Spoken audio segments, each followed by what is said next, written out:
6 января начались строительно-монтажные работы на ипподроме в Чолпан-Ате, где в сентябре этого года пройдут вторые всемирные игры кочевников. Об этом нашему каналу сообщил глава Госархстроя Турдубек Мамбетов. По его словам, аппаратом президента и правительством утвержден эскиз проекта нового стадиона. Межведомственная комиссия выбрала генерального проектировщика и генподрядчика. Общая стоимость проекта оценивается в 900 миллионов сомов. Подробности расскажет Нургуль Саматова.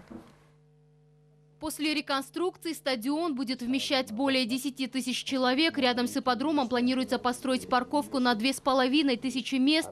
Уже определены проектировщик и генподрядчик. Строительные работы начаты 6 января. По поручению премьер-министра они должны завершиться к 15 августа. И вместе с тем сейчас мы разработаем не только ипподром, а генеральный план. Мы генеральные схемы данного района будем проектировать и будем утверждать. А благоустроить будем прилегающие все прилегающие территории. Канализация, водопровод, все инженерные коммуникации. Во вторых всемирных играх кочевников ожидается участие спортсменов из 40 стран, туристов из более чем 50, приезд сотни высокопоставленных чиновников и, по крайней мере, 5 глав тюркоязычных государств.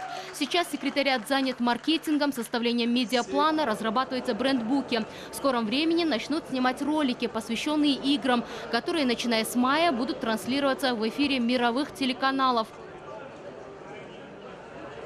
Мы хотим, чтобы в этом акцент делать на этот раз именно на мировой рынок, мировое сообщество. И показать вот то, что самое говорим, Аль-Джазира в арабские страны, ТРТ Тавас, ТРТ Турк в тюркские страны будут вещать, Евроньюз, европейские страны будут вещать. Сейчас подрабатываем еще несколько американских спортивных каналов. Если сможем добиться, это в туристическом плане было бы, конечно, колоссальный резонанс. Разработано положение о проведении всемирных игр кочевников, которое уже разослано всем странам-участницам.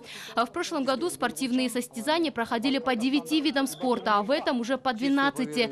Мы добавили туда масс-рестлинг, мы добавили туда, есть такая игра endurance. Это бега коней, конные бега на горных местностях. Да, вот это как аламан туда. Ну вот аламан это вот то, что на ипподроме двигается, а это вот на горной местности на длинную дистанцию. 60 километров, 80 километров, 120 километров. Это у нас раньше не было. Это у нас раньше не было, да. Да. В других странах это очень распространенная игра, особенно в Европе. Но наши лошади, наши виды лошадей, они именно предназначены на такую дистанцию, на такой местности. Поэтому это вот хорошая игра, то же самое в этом году добавляем, и лучный спорт. Первые всемирные игры кочевников стали настоящей сенсацией для мирового сообщества. Главные события прошлого года обсуждали даже спустя 4 месяца после его окончания. А в некоторых странах до сих пор говорят об этногородке Наджайлёк-Кырчын. Кстати, в этом году гостей ожидает множество сюрпризов, но некоторые из них мы все же раскроем. На Кырчыне будут этногородки других народов, к примеру, американских, индейцев и арабов. Пройдут верблюжьи скачки и многое другое. Наши спортсмены готовятся. В мае-июне мы по каждому виду спорта проведем чемпионаты Кыргызстана, и лучшие атлеты войдут в состав сборной страны. А сейчас с каждого региона готовятся к состязаниям. Эти игры будут еще ярче и зрелищнее, обещают организаторы, ведь в этом году будет больше участников, гостей и зрителей, а также учтены все недостатки прошлогодних игр. Нургуль Саматова, Нуркамиль Асанов, Эльдияр Асанбаев, Общественный, Первый канал.